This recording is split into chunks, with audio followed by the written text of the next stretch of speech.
Welcome to round 4 of the Parenting Roundabout podcast for the week of December 2nd. I'm Terry Morrow, and I'm here with Catherine Haleko. Hello. And Nicole Eridix. Hi there. As moms of teens and young adults, we've survived those little kid days, yet we're still rethinking the decisions we've made all through our kids' lives and worrying about what's going on right now. Today's Thursday, which means it's time to give in to our obsessing about parenting details big and small, like providing a good enough holiday. This topic was inspired by our favorite cartoonist, Annie Get Your Gum, on Instagram. Oh. She's selling like these good enough little stickers or badges. Yes. Mm-hmm. So what are you guys doing that is good enough for the holiday season? We already established yesterday that we have just shed ourselves of all those obligatory holiday experiences for our families and are just settling into, yeah, this'll do.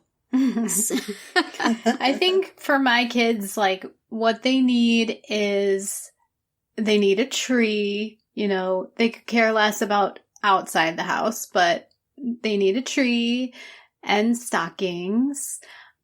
And, you know, they enjoy presents, but they kind of like just the whole Christmas morning hanging around together, opening presents thing. I think it's more about that than it is about what they actually get. So we do that. And this year we were going to actually be by ourselves, just the four of us, for I think the first time ever. Just because both kids have sports obligations on, you know, Christmas is on a Wednesday and they both have stuff on the weekends before and after. So, and because of my husband's current job and the fact that we're going away in January, anyway, we were just we're staying home. Right. And my mom at the fairly last minute was like, well, we're going to come. Because I think she just was like, I can't not come, which is fine. I mean, I'm happy. I'm happy that she's coming and she and my dad are coming and the kids will be happy too. So that will mean that we will do things like have dinner and go have a sort of brunch on Christmas morning and go, at least some of us will go to church and that kind of thing. So we have learned that in our church, good enough means you better get there at least 45 minutes before the service starts. Oh, that is true. Because A, you won't get a seat if you don't, and B, they will go ahead and start without you. Yeah, standing up through the long holiday mass, not a lot of fun. Yeah. Well, and the current administration will just be like, well, everybody's here. We're going to go ahead. Yeah. So, you know, we don't throw parties really. We don't do a ton of outdoor decorating. But, you know, there's a few things that I think the kids feel like they need and that we do still do. Yeah. Right. Well, I'm opting for the somebody else make the turkey dinner and then we're going to bring it in option for Thanksgiving. Yeah. And this will be after Thanksgiving when this airs. That's what I opted for Thanksgiving. And then, of course, for Christmas, we're outsourcing everything this year.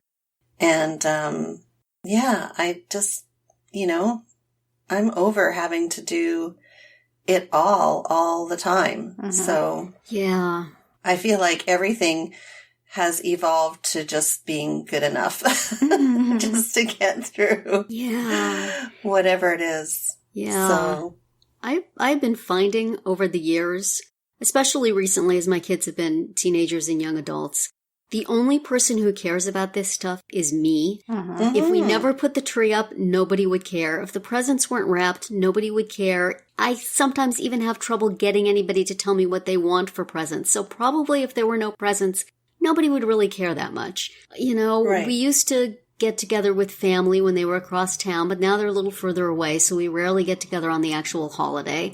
When I grew up, we had cousins over. It was a really big family thing. But now if it's just the four of us, there's really, I try to make little traditions like, okay, we open our presents and then we have chili when it's just the four of us. But really, I don't think anybody cares about that either. I think it could be just another day and everybody would be fine. I drag their butts to church and that is not going to change. But other than that, I think we could just, maybe I'll make my tradition, Mom does nothing all day. That's our new tradition. But, so it's like, I feel like it's important for a family to have something special about the various holidays.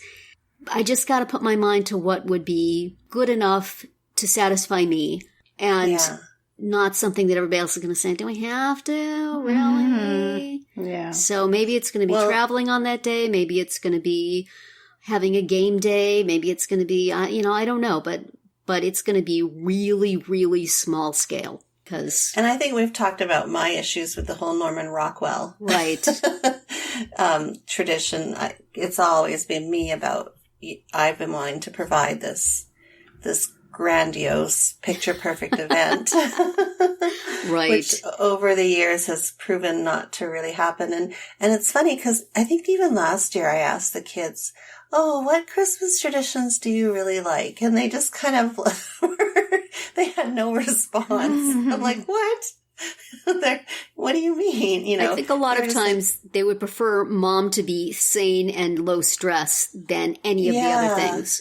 Yeah. Who cares? Just, Yeah. So so I'm thinking, okay, so all my hard work over these years is not really.